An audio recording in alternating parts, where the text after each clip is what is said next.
I'm feeling not so good today. So, I think what we're going to do today is going to be something quick, one day craft, because I've almost got the thing done anyway. Just going to be real quick and easy, I feel like.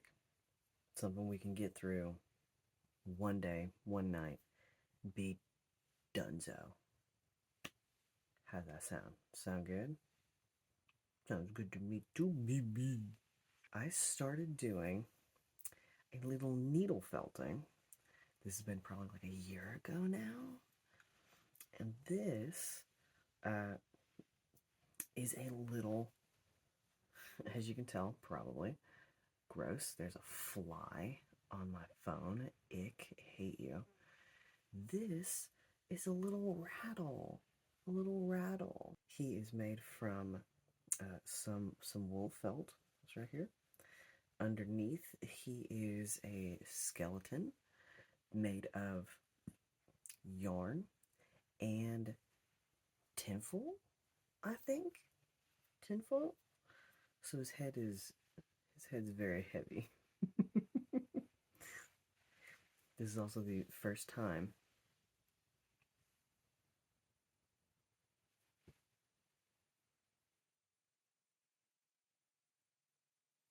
gross. This is the first needle felting craft I had ever started, and you can see I never finished. This fly needs to leave me alone. I'm so serious. Fuck off.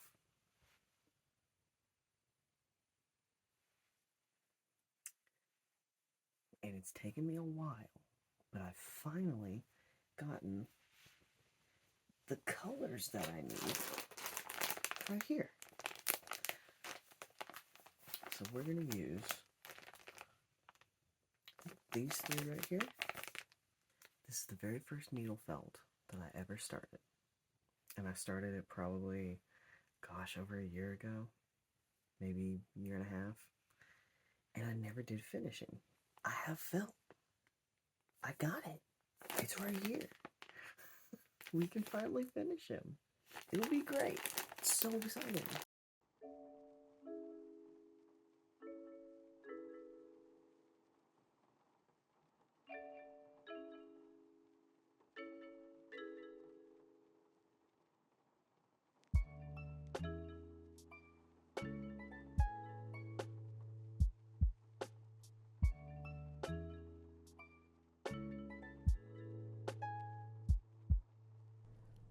All of my needle felting supplies came from Living Felt, right there.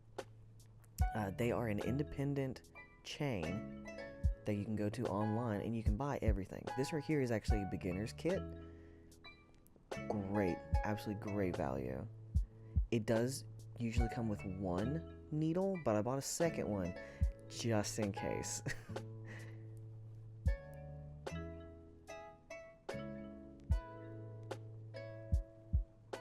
Now, I do have a couple different needle felt projects that I've started and worked on.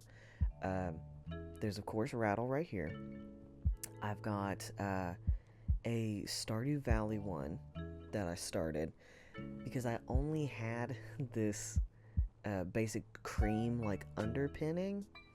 Underpinning? I don't know if that's the right word. But I've got Raddle here. I've got a Stardew Valley one. And I've got another one that we're going to do a video on later. I'm very excited about, but I'm having to do a little bit of practice on the side because I don't know what I'm doing. But we're doing Raddle first. I love Raddle. When I started playing, not Stardew Valley, Animal Crossing, he was the first villager that I ran across, like, on my own when I went island hopping. So, like, when I started the game, I don't know who the characters were. If I remember right, one of them was an elephant and one of them was a bear. I could not tell you what their names were. I don't even remember what they looked like. But when it got to go into the first island... Oh, butter alert. If you weren't paying attention, look now. There he is. It's the boy. It's Butter. Oh, what a guy. What a doll. But Raddle was the first character that I island hopped and found. And I thought that was so funny because at the time, it was like summer of 2020, and now it's his birthday. Incredible. So, I don't know, maybe around the same time, like May, June-ish, when I got the game, 2020, you know.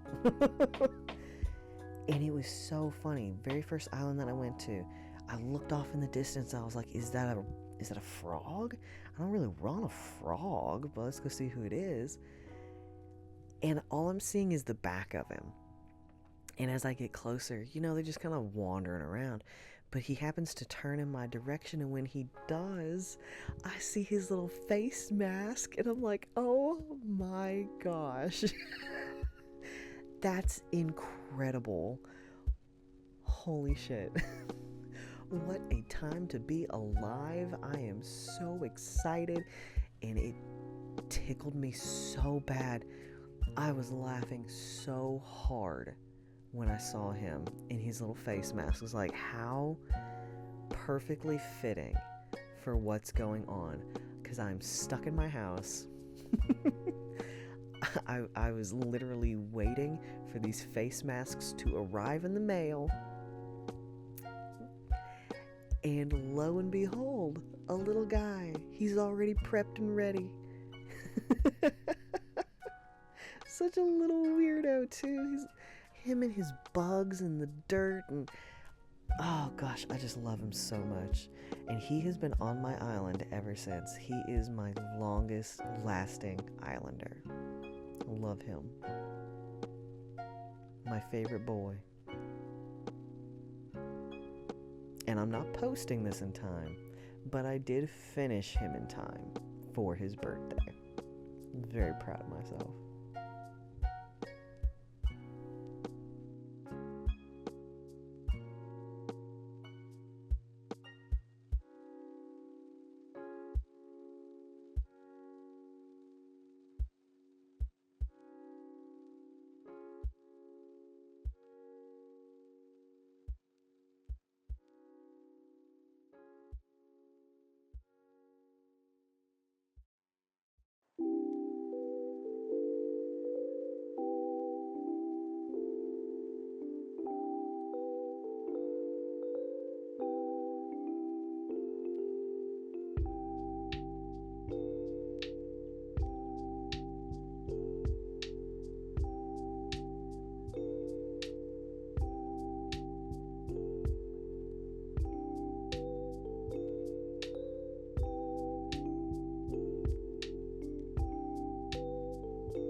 as we're going into last looks, I want to go over what could have been done better, something that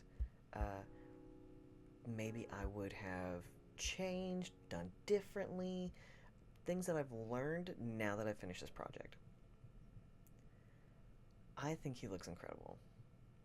For the first time that I've ever made and finished a needle felt project, he looks great. What a little cutie. Now, I would like, the next time I do a needle felt, to make a mock-up, just kind of like draw one out so I know how to build the skeleton out, like the sizing that needs to happen, because the one arm being longer than the other is very distracting for me.